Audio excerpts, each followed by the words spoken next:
Hello, I'm Ryan, and welcome to my channel, Analyze This Mr. Bond, where I discuss the adventures of James Bond 007 and dig for what lies beneath the surface. Today, we're unpacking the latest news around Bond 26 and asking the question, does Bond 26 pass the vibe check, or do fans have reason to be concerned? If you haven't been paying attention to the news cycle recently, we've gotten substantial movement on Bond 26 lately. Denis Villeneuve, the director of Dune, Prisoners, Sicario, Arrival, and many others, has been announced as the director of Bond 26. He's currently committed to the third Dune film, Dune Messiah, and all indications are Bond 26 will not be arriving in theaters until 2028 in order to allow Denis Villeneuve time to complete Dune Messiah. While Bond 26 may be far off, that hasn't stopped the rumor mill. Variety released a report that Amazon MGM's wish list for the next Bond includes Tom Holland, Jacob Elordi, and Harris Dickinson, three unexpected names. So as we dig into that, let's just take a quick look back.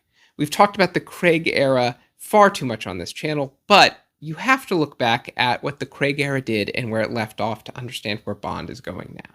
When Bond 26 hits cinemas, it will have been over 2 decades since Casino Royale, Daniel Craig's first Bond film, hit theaters. Casino Royale wasn't just a reboot, it was a cultural reset for the character.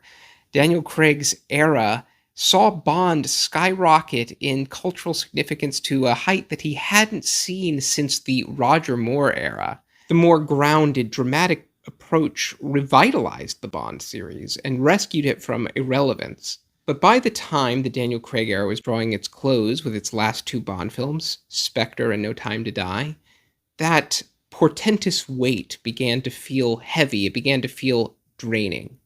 Over the course of the Daniel Craig era, Bond regained prestige, but lost some of the joie de vivre, the fun, the spring in his step. And by the time the era closed with Bond's death, many fans were ready to move on to something a little different, myself included. A lot has changed since No Time to Die. The creative control of the series has switched hands from Eon Productions over to Amazon MGM. We have a new set of producers in David Heyman and Amy Pascal, and now we have the filmmaker who is set to reintroduce Bond under this new management, Denis Villeneuve. In many ways, Denis Villeneuve's hiring is consistent with the prior Eon Productions approach. Reportedly, Denis Villeneuve was actually Daniel Craig's top choice to direct what would become No Time to Die. So Villeneuve was in many ways aligned with the Craig-era approach of choosing auteur directors to bring their stamp to Bond, and was in line with what Eon Productions, the prior management, saw as appropriate for the series. In fact, Villeneuve is a massive fan of the Daniel Craig era. He cites Casino Royale and Skyfall as 2 particular favorites and has named Daniel Craig as the ultimate Bond. Denis Villeneuve's affection for the Bond series goes back before the Craig era to his childhood. He was raised on the Bond movies. He is passionate about his love for the character. Villeneuve has openly described Bond as sacred territory. This passion for the character is a positive sign, and in many ways, so is his affection for the better films of the Daniel Craig era, which did so much to reassert this character's place in the cultural landscape. But what gives me pause is Villeneuve's style. I've seen all of Denis Villeneuve's cinematic work to date, so I'm very familiar with his style and approach to narrative. And there's a austere severity to his approach to filmmaking. He is a very deliberate filmmaker who is interested in striking tableaus and strong, grandiose imagery.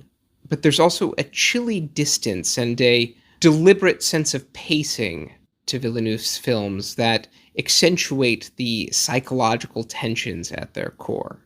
We've seen him take on other iconic properties before. He directed Blade Runner 2049, he's directing the Dune films now, but those both share that same basic austere quality. We've never really seen him tackle anything like Bond before, at least not like classic Bond, which is exuberant and colorful and sensual, all qualities that seem at odds with the somewhat chilly approach of Denis Villeneuve's filmography.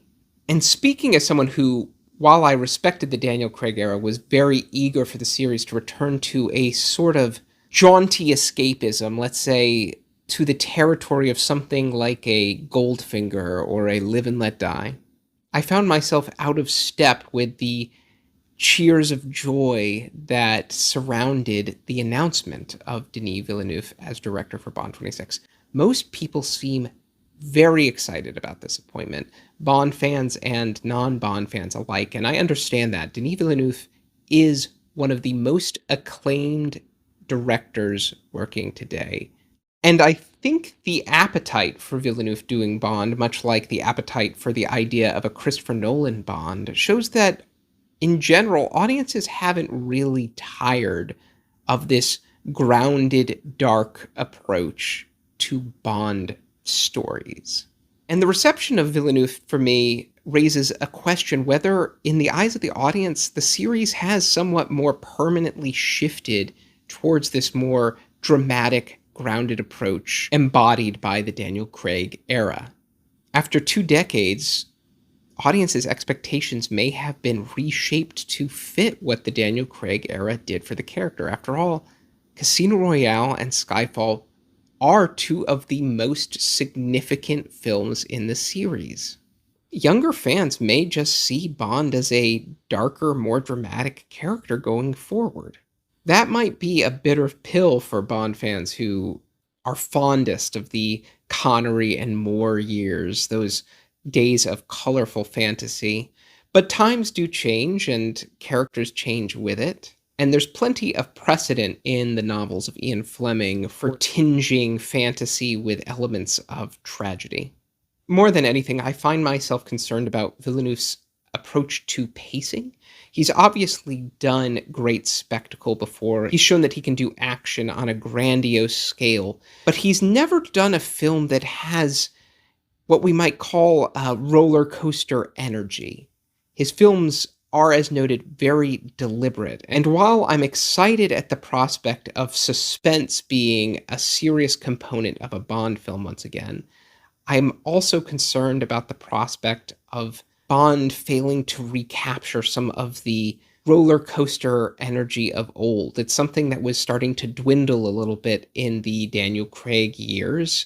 The Daniel Craig films did try to give some roller coaster thrills and chills along the way, but it never really quite captured the jaunty rhythm required for that sort of entertainment. And I wonder if Villeneuve is going to be able to channel it. On the upside, Villeneuve doesn't shy away from science fiction elements, so it may be that his version of Bond is still quite fantastical and outlandish, even if it's rooted in a rather austere sense of drama.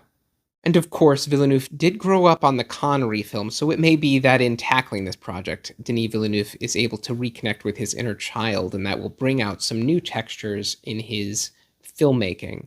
But as of now, I remain cautiously optimistic, but relatively concerned that Bond 26 may just feel like more of the same, at least as far as the style and approach is concerned, giving us more gravitas when we really needed a little bit more energy, a little bit more joie de vivre. But even if I wasn't rejoicing over the announcement of Villeneuve, many people were, but the energy almost seemingly got sucked out of the room as soon as the Variety story broke that Amazon MGM wanted Tom Holland, Harris Dickinson, and Jacob Elordi as James Bond. I don't put a lot of stock in this report. It's very likely that this may have just been an email floating around the Amazon MGM offices, an executive sending a email to another executive saying, hey, what do you think about these options? It may be nothing more than that. It may be a strategic maneuver for Amazon MGM to test the waters with candidates they're thinking about. But by all accounts, casting is a long ways off. There is not a script yet. They're looking for a designated writer to work with Denis Villeneuve on this project. Villeneuve will probably contribute to the writing himself, but he's tied up with Dune currently, so somebody else is going to take point to keep driving it forward as he works on Dune Messiah. And then when the script is in place, we can expect Bond to be cast. That's probably going to be early next year, given the schedule for Dune Messiah. Nevertheless, this report might indicate what Amazon, MGM, and the producers David Heyman and Amy Pascal are looking for in a new Bond. A Bond who is roughly 28 to 32 years old. A Bond who is at the start of his career as a secret agent in the Double O program. Going back to Bond's origins raises complications, but it makes some level of sense. The last Bond film gave us an older, wearier, tragic Bond who was nuked off the face of the earth. So in laying a new foundation for the character, it makes sense to go back to the start and in fact explore territory new to the series. We've never really explored the transition between Bond's naval experience and his entry into the Secret Service, what his early intelligence experience was like. There's a lot of interesting territory to be mined here. Fleming had dropped a lot of intriguing hints about Bond's background before he became a Double O, and including details such as an offhand remark in Fleming's Moonraker that Bond participated in the racing world. It also makes sense that Amazon and MGM would want to go young to get as long a runway as they can with whoever they cast. They're looking to make this a mega franchise, so it makes sense that they want someone who's going to be in it for the long haul. Nevertheless, these particular casting choices drew strong reactions. As far as I've seen, Tom Holland's name has been met with near universal negativity. I haven't seen a single positive comment from folks on my social media. So there just seems to be a clear consensus that Holland doesn't feel right, that he's just too adorable, too youthful, and lacks the dark edge one expects from 007. The other two candidates, Jacob Elordi and Harris Dickinson, seem to have met with more puzzled, muted reactions. These are actors who are still up-and-comers and have not made a huge splash yet in any major project. So in many cases, a lot of their work hasn't even been seen by the bulk of the public. There's also the case that neither of them really has what we might call a layer cake in their filmography, a Bond audition piece that could be used to project what they would bring to the 007 role. So it leaves an open question mark. I think Elordi and Dickinson are both talented actors, but it's hard to know exactly what they could bring to Bond. I'm generally open-minded about casting for the new Bond. I'm not the kind of person who has to have one of the obvious names. In fact, I'd love to be surprised by whoever is cast at 007, so I'm more intrigued by the suggestion of Elordi and Dickinson than not. With some of the bigger Bond candidates, say Henry Cavill, it feels like we already know exactly what that interpretation of Bond could look like. With these names, there's a lot of uncertainty. That's exciting to me because I want Bond 26 to give me something I haven't seen before. I don't want it to feel predictable. I want it to be a surprise. Nevertheless, it's hard to feel confident in any of these nominees because there's just not enough precedent to be sure that they have what it takes. And there's also the added concern that they'll be working with a director like Denis Villeneuve, who tends to draw out very introspective performances from his leads. And say with someone like Harris Dickinson, it's easy to imagine a version of Bond that is very psychologically compelling, but lacks some of the charm and larger-than-life presence we've come to expect from the character. I don't realistically expect any of those three names to be cast as Bond in the next 6 months, but I do think we should be looking at candidates in that same age range, and at that same stage of their career. They should be up-and-comers with promising talent. Historically, skepticism around new Bond actors isn't a new thing.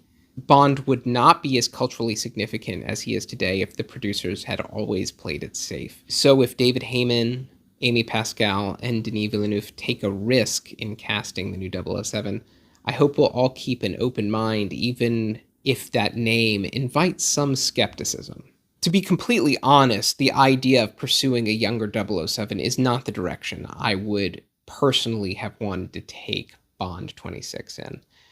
but it's not my movie, and I do enjoy the opportunity to consider that idea and think about it imaginatively and try to come up with the best version of that idea. There's certainly fertile territory in the early days of 007. If you've read something like Pearson's James Bond, the authorized biography, you'll see what can be done with Bond's early days. In fact, there's a terrific Bond novel that embodies exactly what I think could be done with this sort of Bond in his early days story, and that is Anthony Horowitz's Forever and a Day, which is a prequel to Ian Fleming's Casino Royale. It's set right as Bond is earning his double O, and it's an exceptionally good spy adventure and provides a pretty good template for what something like Bond 26 could be if it wants to explore that territory and do it in the spirit of a true Ian Fleming adventure. I have been suspicious of Bond films in the past, and they proved me wrong. And the idea of Denis Villeneuve doing an epic about the birth of one of fiction's most iconic assassins is intriguing. It may not be the Bond film I wanted, but that doesn't mean it won't compel me in some way. So does Bond 26 pass the vibe check? I would say not yet, but the jury's still out. Now, I want to hear from you. Are you optimistic, skeptical, or somewhere in between? As always, I look forward to discussing with you in the comments below. Thanks for watching, and I'll catch you in the next one.